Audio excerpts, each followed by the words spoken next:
morning. Welcome, guys. Thank you for joining. My name is Thakkar. I am the executive director for the TPA.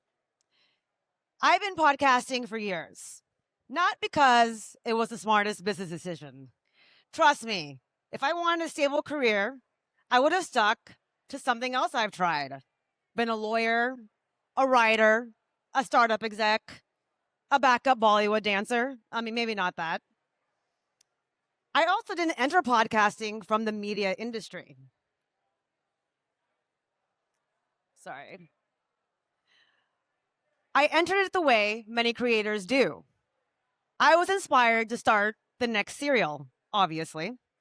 I was a stay-at-home mom with 2 babies under 3, and I really needed to yell into a mic. I was also determined to use my DJ skills somewhere, so I thought podcasting would help with that. And I was slightly naive that I would get thousands of listeners the first week and completely unsure of where this would take me. When you're an independent podcaster, you learn something very quickly. Attention in podcasting is earned. It is not assumed. It's kind of like a relationship, a very long-term relationship. When I launched in 2017, I didn't realize over the years, as I kept hitting that publish button, something strange was happening. People were listening. I was getting downloads. I got a sponsor.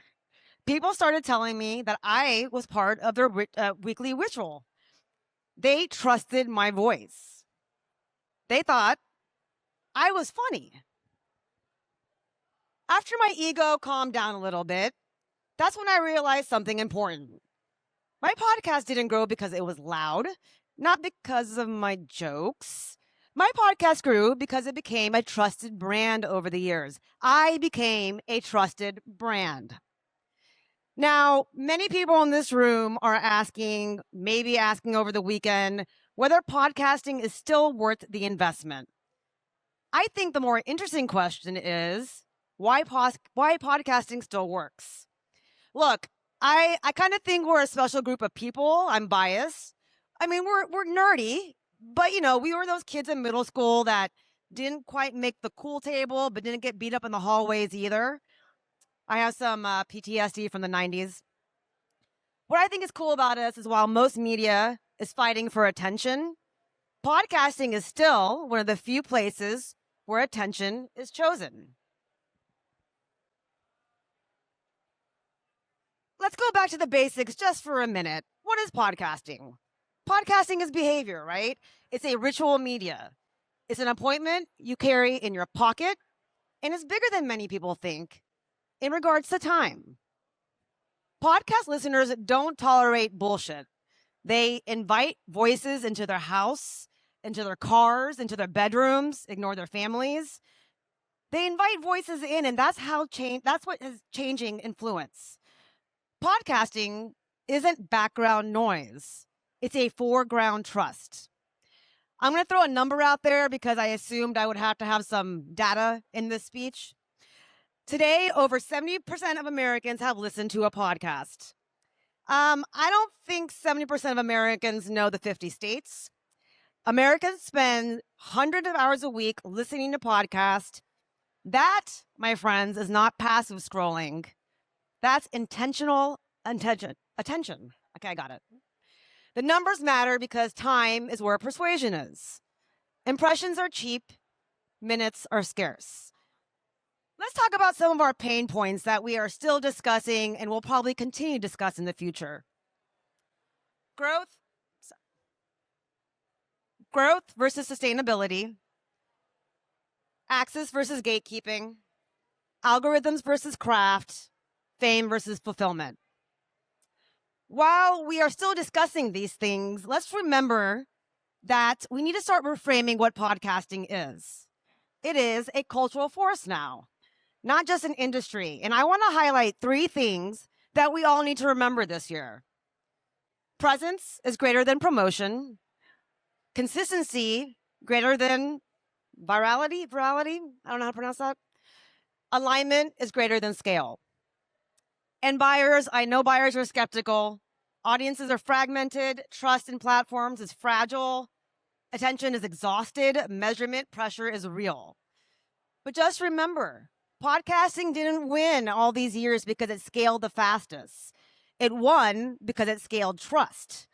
We did not peak in middle school. Why does this moment matter?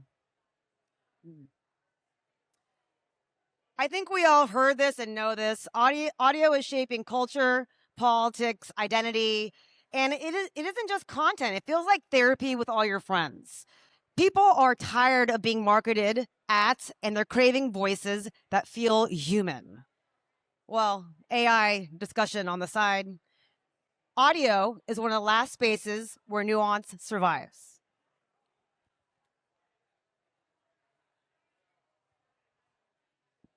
We obviously can't talk about the new vision in podcasting unless we talk about AI and video. Now, guys, I'm not an expert at this, so I'm just going to tell you what I think and what I've seen. I'll let the experts talk more about it.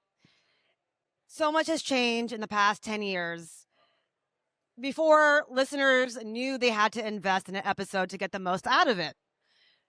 It can kind of feel like we're going backwards to what is equivalent of the 140 characters with viral clips of podcast episodes on social media. But I think we need to remember video is our friend, and it is still marketing the conversation. The core of the business is still long form. The real estate to sell is still long form. It's still audio. And the cool thing about us is that we get to participate in both places. Now for AI, again, I'm excited about it. I think AI is now democratizing production, which is very exciting for many indie podcasters. And my hope with AI is that it uplifts creativity in podcasting and ultimately helps podcasters become more successful. Look, I think the strongest asset we have as an industry is our ability to accept change and grow with it. Whether it is video or AI, we will adapt, grow, learn, make mistakes, and make our way through whatever comes next.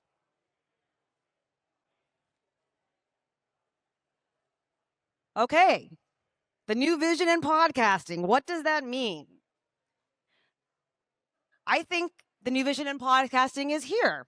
Podcast movement at South by Southwest. This is where the new conversations start. This is where we start understanding each other.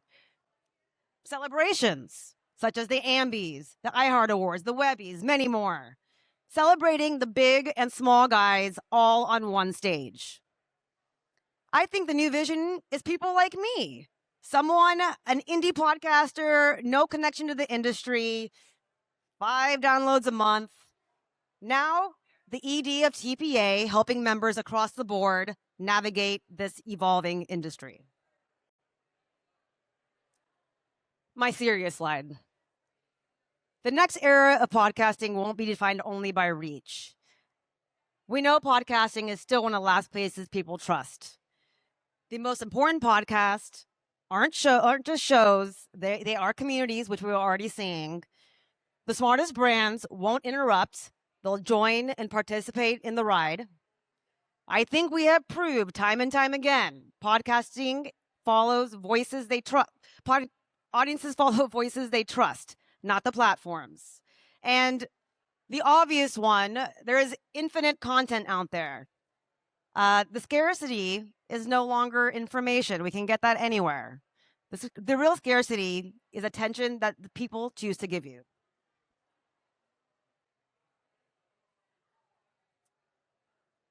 If you look at today's media ecosystem, platforms are competing for attention, algorithms competing for influence. It's a reflection of what's going on in the media landscape. And I think podcasting is different. I think we're not trying to rule the world. I think we're trying to earn a place in someone's world. I'll leave you with this. The future of podcasting belongs to people who remember why they started. Power has been shifting from institutions to individuals, and podcasters need to lean into it. Audiences want to understand the world through the eyes of people they admire, people they trust, people they look up to. And that's who we are. That's what podcasters can offer.